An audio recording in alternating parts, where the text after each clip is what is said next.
أعوذ بالله من الشيطان الرجيم. بسم الله الرحمن الرحيم. الحمد لله رب العالمين والعاقبة للمتقين والصلاة والسلام على سيد الأنبياء والمرسلين وعلى آله وأصحابه أجمعين. أما بعد فأعوذ بالله من الشيطان الرجيم. بسم الله الرحمن الرحيم. إن الدين عند الله الإسلام. صدق الله مولانا العظيم وبلغنا رسوله النبي الكريم الأمين الرؤوف الرحيم. بڑی محبت سے درود پاک پڑھ لی. الصلاة والسلام عليك يا سيدي يا رسول الله وعلى آلك وأصحابك يا سيدي يا شفيع المذنبين. الصلاة والسلام عليك يا سيدي يا خاتم النبيين وعلى آلك وأصحابك يا سيدي يا إمام الأنبياء والمرسلين. الصلاة والسلام عليك يا سيدي يا خير خلق الله وعلى آلك وأصحابك يا سيدي يا حبيب الله.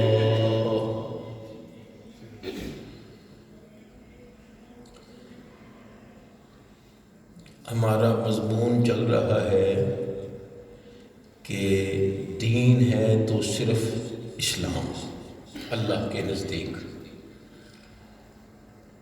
اور دین ہے کیا؟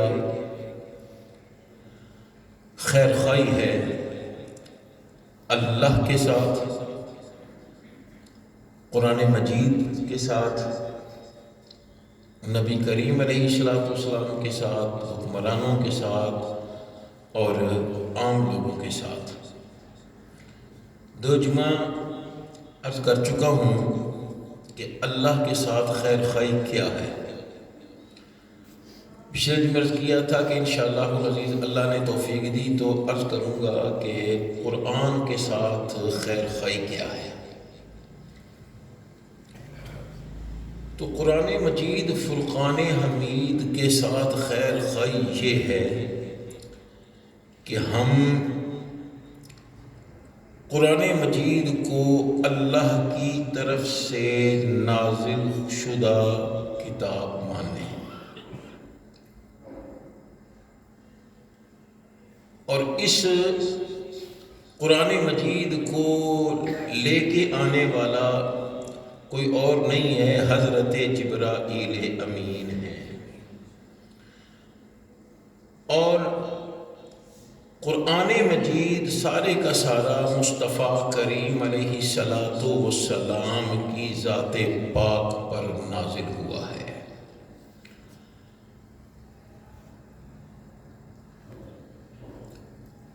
ذرا غور کیجئے گا، اگر ہم یہ خیر خواہی نہیں کرتے تو مسئلہ کہاں تک پہنچتا ہے؟ کچھ لوگ کہہ دیتے ہیں جی حضرت جبریل کو غلطی ہوئی، قرآن پاک حضرت علی واسطے لے کے آئے سن لیکن غلطی نال نبی پاک صلی اللہ علیہ وسلم دے. کتنی بڑی جسارت ہے وہ اللہ جس کی شان یہ ہے کہ کوئی اسے پوچھنے والا نہیں ہے، جب چاہتا ہے جیسے چاہتا ہے وہ کر گزر کرتا ہے. فعال لما یرید، جو چاہتا ہے وہ کرتا ہے، اور اس کے ارادے کے سامنے کوئی بند باندھ نہیں سکتا. تو اگر یہ مانا جائے کہ حضرت جبرائیل علیہ السلام سے غلطی ہوئی تو پھر پتہ نہیں انہوں نے کتنے کی غلطی کی تھی انہیں.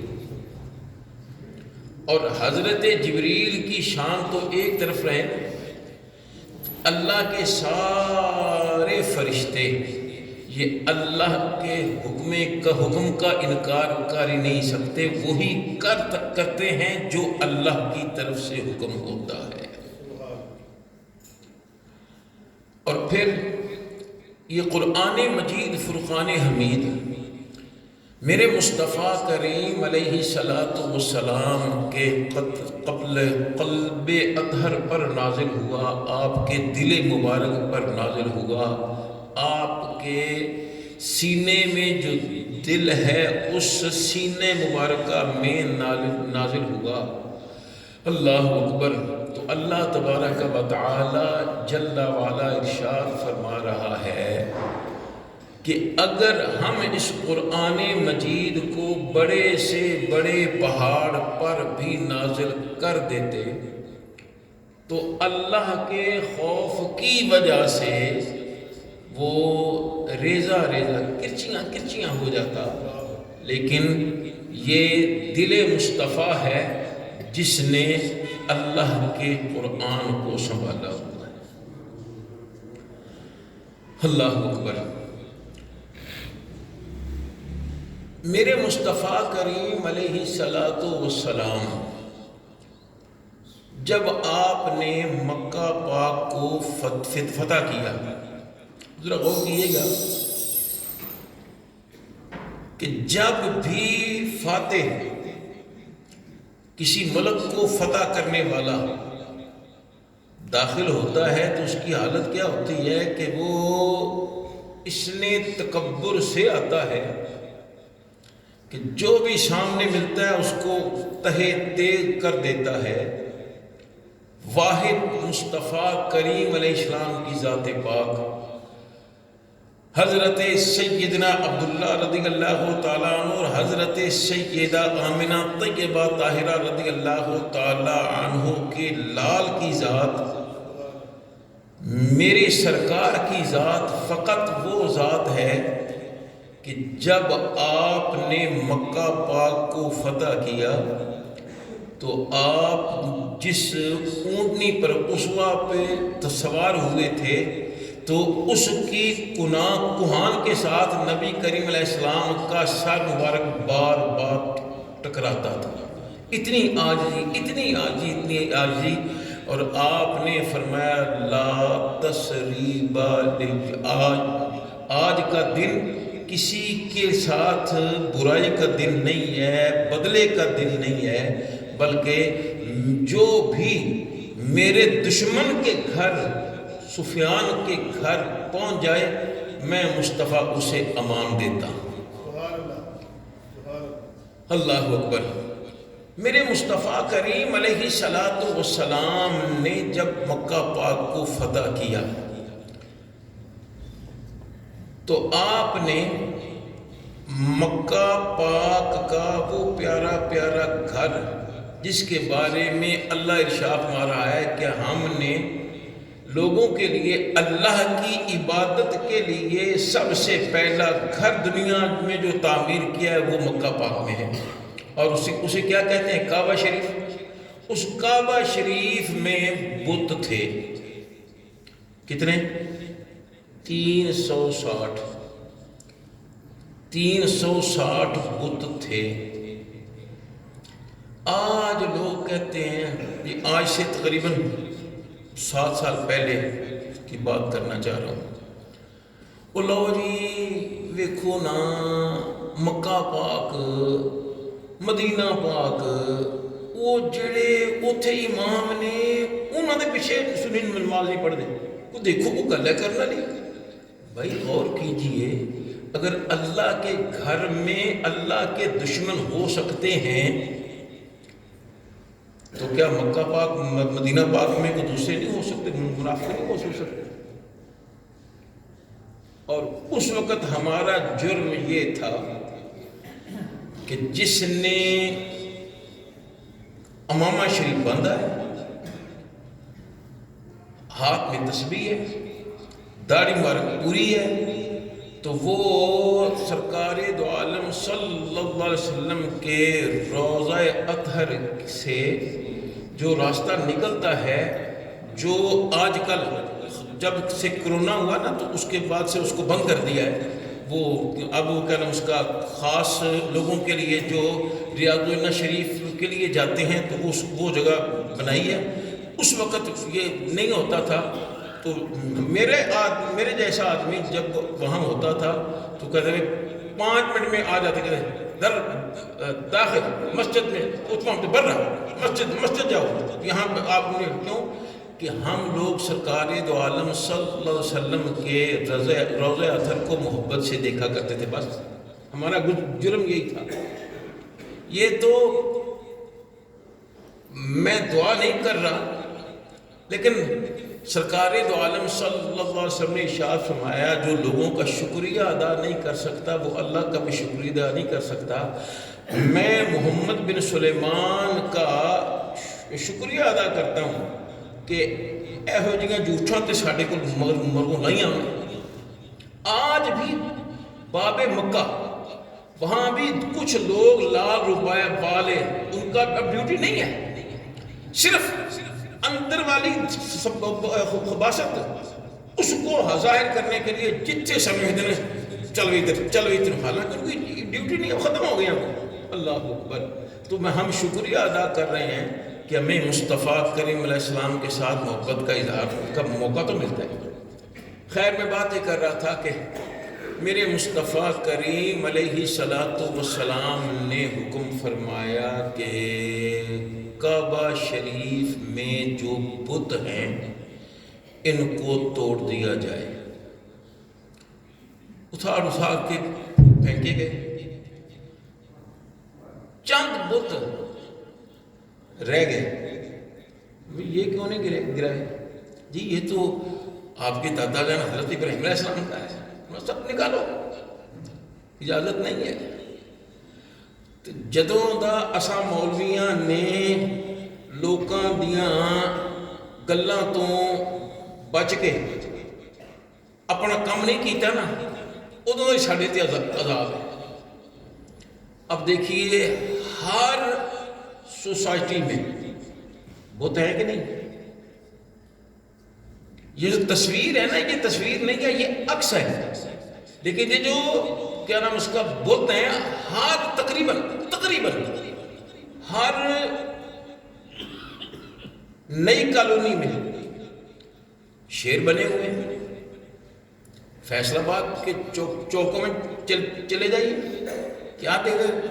کہیں جناب بیل بنے ہوئے ہیں, کہیں جناب یہ وہ ہیں جس کے بارے میں مصطفیٰ علیہ السلام نے ارشاد فرمایا قیامت کے دن کہا جائے گا کہ تو نے بنایا تھا, اب اس میں جان ڈال. کون ڈال سکا؟ ہے. تو خیر حضرت ابراہیم علیہ السلام کے بت کو بھی توڑ دیا گیا.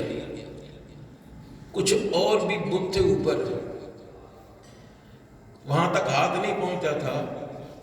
تو میرے مصطفیٰ کریم علیہ السلام نے حضرت سیدنا علی المرتضیٰ شیر خدا رضی اللہ تعالی عنہ سے فرمایا کہ پیارے علی میرے کندھے پہ سوار ہو جاؤ اور اس کو توڑ دیں. ذرا غور کیجیے گا سرکار کیا فرما رہے ہیں کہ پیارے علی میرے کندھے پر سوار ہو جاؤ اور یہ بت توڑو. حضرت سیدنا علی المرتضیٰ شیر خدا رضی اللہ تعالی عنہ آپ فرماتے ہیں جیسے ہی میں سرکار کے کندھے پر چڑھا تو میں اگر چاہتا تو اللہ کے عرش کا پایا پکڑ لیتا. اللہ یہاں محبت والے کو بات کرتے ہیں,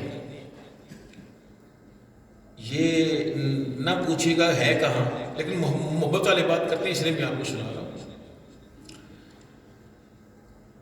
حضرت سیدنا علی المرتضیٰ شیر خدا رضی اللہ تعالی عنہ نے عرض کی یا رسول اللہ صلی اللہ علیہ وسلم, سرکار کے کندھے پر چڑھنے سے پہلے عرض کی یا رسول اللہ صلی اللہ علیہ وسلم آپ میرے کندھے پہ تشریف فرما ہونا.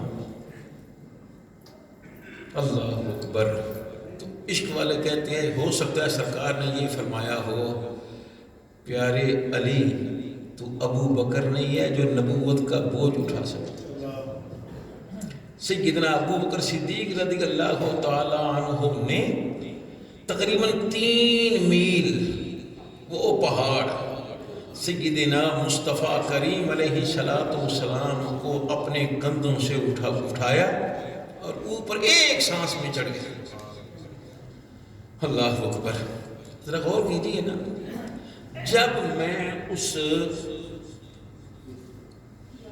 پہاڑی پر چڑھا, پہلی ایک ہی مرتبہ میں داخل ہو وہاں اس پہاڑی پہ چڑھا. الحمدللہ یہ غار ہرا, اس میں تو اللہ نے توفیق دی عطا فرمائی ہے. میں تقریباً 11 سال چڑھا ہوں, لیکن اس میں ایک ہی مرتبہ. اور اس وقت حالت بھی کیا تھی کہ میں گیم کرتا تھا, سنگل پسندیدہ بندہ. تو کسی نے مجھے بتایا کہ بھئی خیال کرنا اپنے ساتھ کوئی سامان نہ لے کے جانا. ہاں, ایک سیب وہ بھی جیب میں, اور دوسرا پانی کی بوتل وہ بھی ہاتھ میں پکڑنے والی نہیں, وہ گلے میں ڈالنے والی جس کو حمائل کہتے ہیں, وگرنہ چڑھنا مشکل ہو جائے گا. اللہ اکبر. اور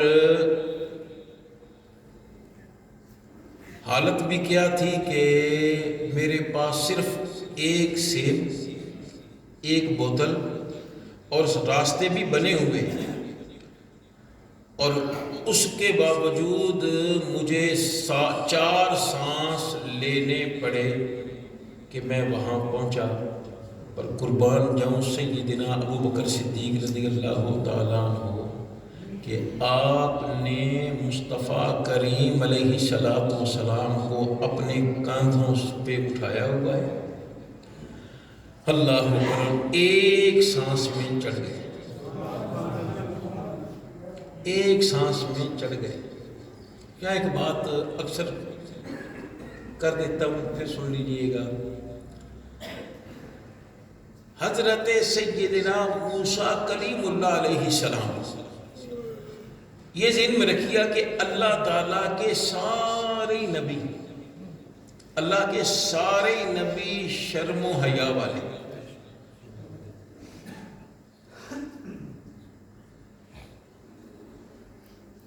حضرت سیدنا موسیٰ کلیم اللہ علیہ السلام کے دور میں حالات عجیب تھے.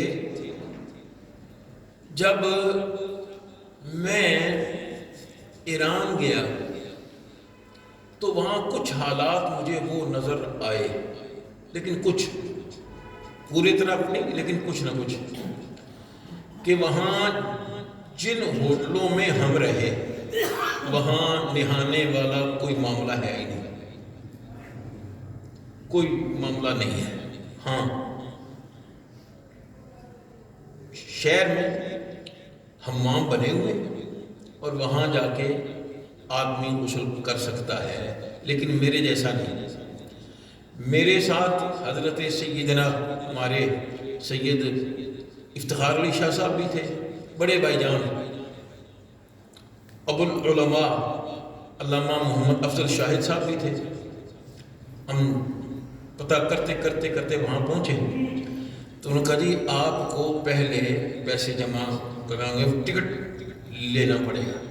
ہم نے لیا. جیسے ہی ہم داخل ہوئے تو اللہ اکبر, بڑا سا حال بنا ہوا ہے, اور اس میں بس یہی ہے, وہاں فرق یہی ہے کہ موسیٰ علیہ السلام کے زمانے میں مرد, عورتیں, بچے, بچیاں سب برابر اکٹھے اور بغیر کپڑوں کے غسل.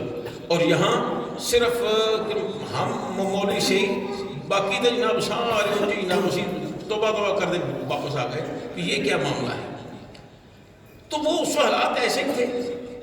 لیکن اللہ کے پیارے نبی حضرت سیدنا موسیٰ کلیم اللہ علیہ السلام آپ قوم کے سامنے غسل نہیں فرمایا کرتے تھے. ایک مرتبہ کسی نے شوشہ چھوڑ دیا کہ موسیٰ علیہ السلام جو ہے نا یہ تو برائے نام مرد ہیں، ان کے انسانہ والی یہ نہیں نا کنودا مردہ والی گل کوئی نہیں۔ جب انہوں نے یہ کہا تو اب لوگوں کو تو اشتیاق ہو گیا، بھی دیکھیے تو صحیح، دیکھیے سی کو معاملہ خدا حالات یہ تھا۔ لیکن اللہ تبارک و تعالی جل وعلا نے موسیٰ کلیم اللہ علیہ السلام میں یہ بات رکھی ہوئی تھی کہ آپ کسی کے سامنے غسل نہیں فرماتے تھے۔ آپ نے ایک مرتبہ غسل فرمانے کے لیے پتھر کی اوٹ میں، غسل خانے تو ہوتے نہیں تھے، تو پتھر کی اوٹ میں دریا میں چھلانگ لگانے کے لیے آپ نے پہلے کپڑے اتارے، دیکھا تو دیکھتا تو کوئی نہیں دیکھ رہا، اللہ اکبر۔ جیسے ہی آپ نے پانی، پنجابی کہتے ہیں چبی لائی نا، تو جیسے ہی آپ نے سر باہر نکالا، کیا دیکھا کہ پتھر حضرت موسیٰ علیہ السلام کے کپڑے اٹھا کے بھاگ رہا ہے۔ اب آپ کو پریشانی لگ گئی، بھئی یہ کیا بنے گا، ہیں میرے کپڑے ہیں، میں اللہ کا نبی ہوں۔ تو آپ اس پتھر کے پیچھے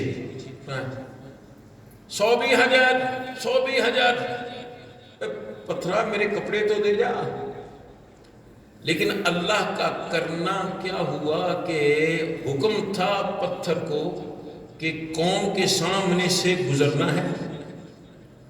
اب وہ پتھر حضرت موسیٰ علیہ السلام کے کپڑے لے کر قوم کے سامنے سے گزرا، اور قوم کو یقین ہو گیا کہ یہ پکے مرد ہیں۔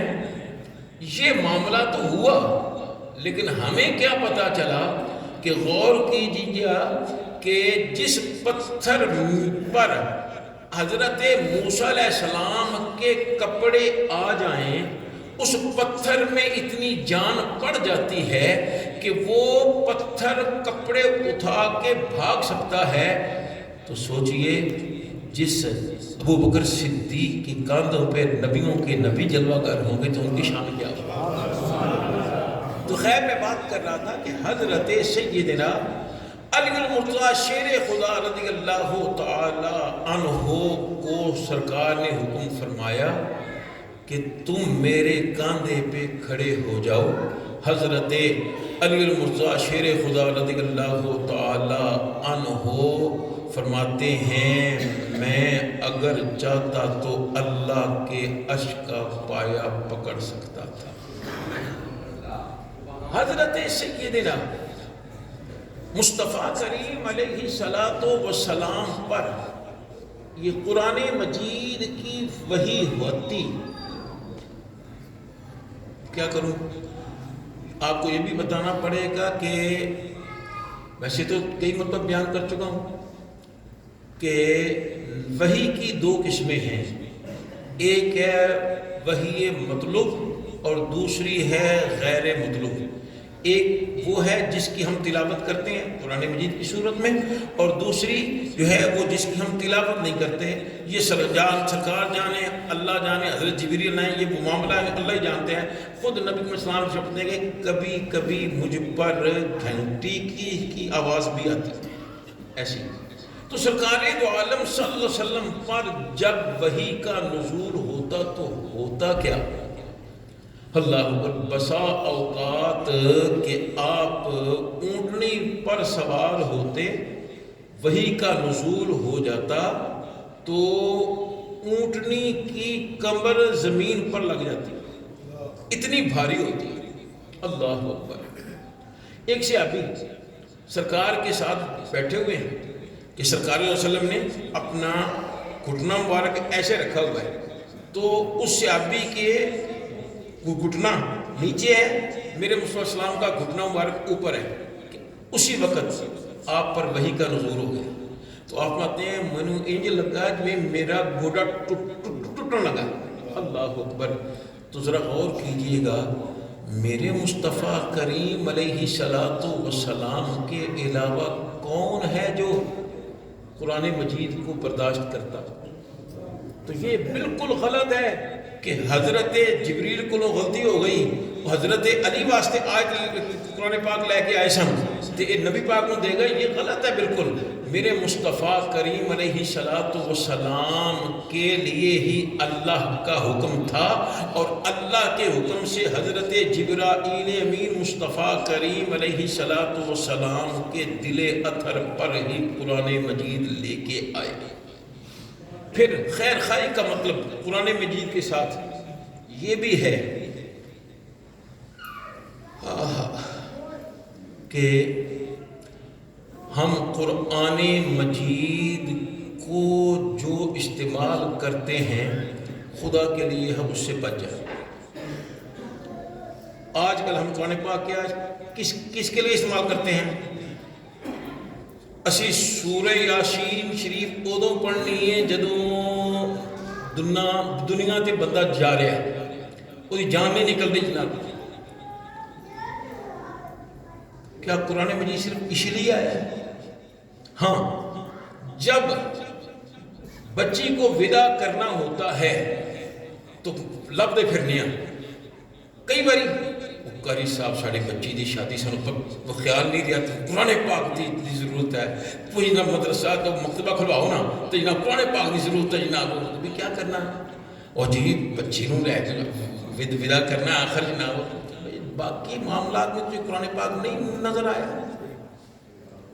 کیا مصطفیٰ کریم علیہ السلام نے اپنی بیٹی کو ودا کرتے ہوئے قرآن مجید رکھا تھا سر پہ؟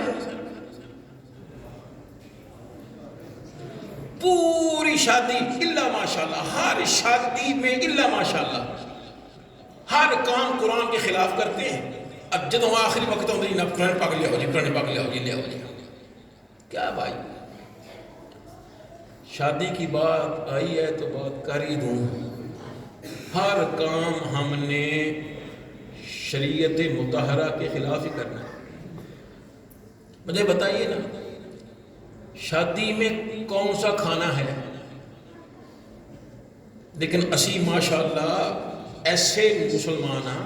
میرا اپنا ایک دوست وہ میں کہا بھائی سنا پتر دی منگنی کی اسی توڑتی ہے، کیوں بھائی؟ وہ جی نا میرے پتر نے کیا سی کہ اسی جدوں جناب ٹکڑا نا، جدوں اسی برات لے کے جانی ہے تو سانو جناب نا مٹن نال کھانا کھوایا جائے۔ تے او دے سہرے نے کیا کہ بھی تسی کون ہوندے ہو؟ میں تو مچھی کھاواں تو انہوں پاویں گوشت کھاواں، لیکن یہ کیوں ہے جناب کہ تسی جناب؟ تے پھر میرے پتر نے جناب دسی بھی جناب منگنی توڑتی ہے، جناب ساڑی نہیں بننی چاہتے۔ بھئی کھانا آیا کہاں سے؟ پوری شادی میں صرف ایک کھانا ہے، وہ بھی ولیمے کا بس۔ لیکن یہاں وہ باپ جس نے ساری زندگی کی جمع کی ہوئی پونجی اپنی بیٹی کے لیے جہیز تیار کرتے کرتے کرتے بیچارہ کرم اس کا قرض تے تھلے آ گیا، اس پر ہم کل دو بوجھ بھی کرنے بھی بندے بھی 300 لے کے ہوئے۔ ایک مولوی صاحب ہیں، آج کل ان کا بڑا شور ہے، میں تو یہاں نہیں تھا، میں یو کے میں تھا، تو بچے وہ بیٹے نے خودکشی کر لی۔ تو وہ جناب یہ ہے کہ وہ مولوی صاحب بیان کر رہے ہیں، میں خود سنیا بیان کہ جی کہ ہم نے ساری شادیاں بڑی سادگی کے ساتھ کی ہیں کہ جب میرے بھائی کی شادی ہوئی تو اس وقت کی حالات یہ تھے کہ بس 300 آدمی گئے تھے بس۔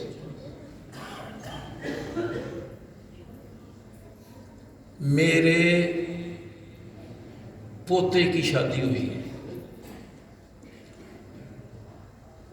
امام المناظرین علامہ محمد سعید اسد صاحب رحمۃ اللہ علیہ کے پوتے کی دوسرے پوتے کی شادی ہوئی۔ اللہ نے موقع نہیں دیا، لیکن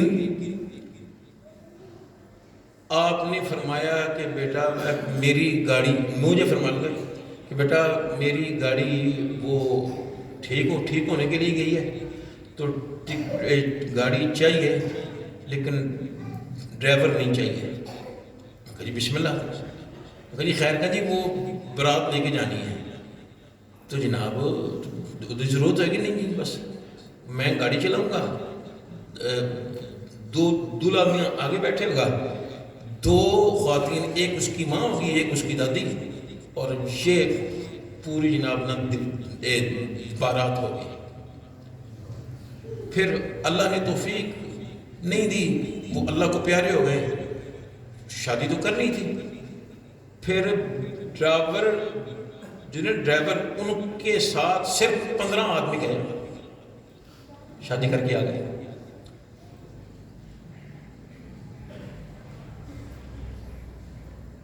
کیا ہم کر سکتے ہیں؟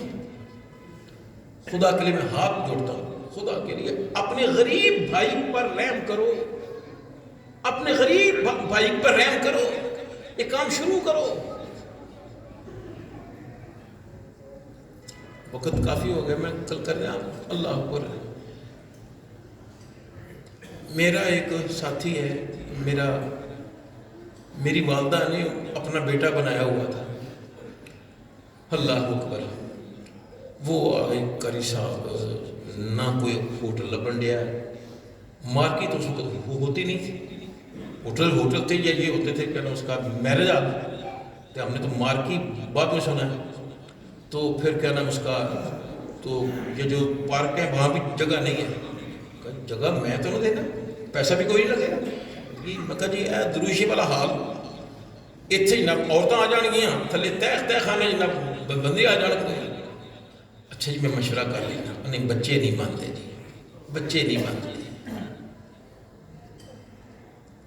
آج یہاں بھی ایسے لوگ موجود ہیں جو اپنی طرف سے بہت اچھا کام کرتے ہیں. جی اسی جناب نا مسجد نکاح کرنا ہے غریب آدمی پر, اور یہ کیا نام اس کا بوجھ ہے. ہو گیا کہ پہلے نکاح پہ کھانا, بعد میں جناب شادی پہ کھانا. یہ کیا معاملات ہیں بھائی؟ جس دن شادی ہے اسی دن نکاح نہیں ہو سکتا, مسجد میں نہیں ہو سکتا.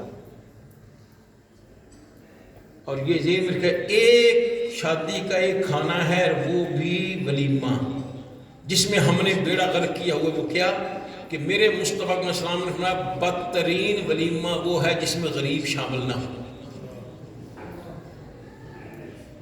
لیکن ہم کیا کرتے ہیں, اگر کوئی غریب آ بھی جائے تو اس کو دھکے دے کے باہر نکل. غریب کو تو کون کو پوچھتا ہے؟ اللہ اکبر. اللہ تعالیٰ میرے اور آپ کے حال پر رحم فرمائے. خدا کے لیے ہم اپنے غریب آدمی کا اسی ویسے گلاں بہت کرنے ہیں کہ جی ساڈے حکمران نہ انہوں دین دا پتہ, نہ انہوں خیر خواہ دین دے, نہ وطن دے, نہ غریب دے. تو ہم کیا کرتے ہیں بھائی؟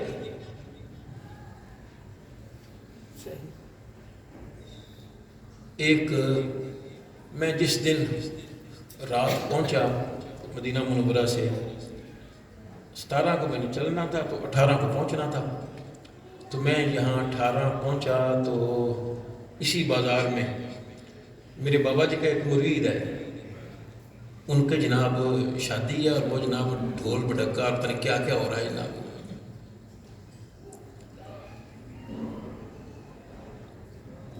تیرے بھائیوں نے, تیری اولاد نے, تیری بیوی نے, تیرے رشتہ داروں نے, تیرے دوست احباب نے تیری قبر میں نہیں جانا, اکیلے جانا ہے تو نے. میرے بابا جی رحمۃ اللہ فرمایا کرتے تھے کہ ہمارے بزرگوں میں سے ایک آزاد کشمیر میں, تو ان کا بھائی فوت ہو گیا, بیٹا جوان تھا, اس کی شادی کرنی تھی.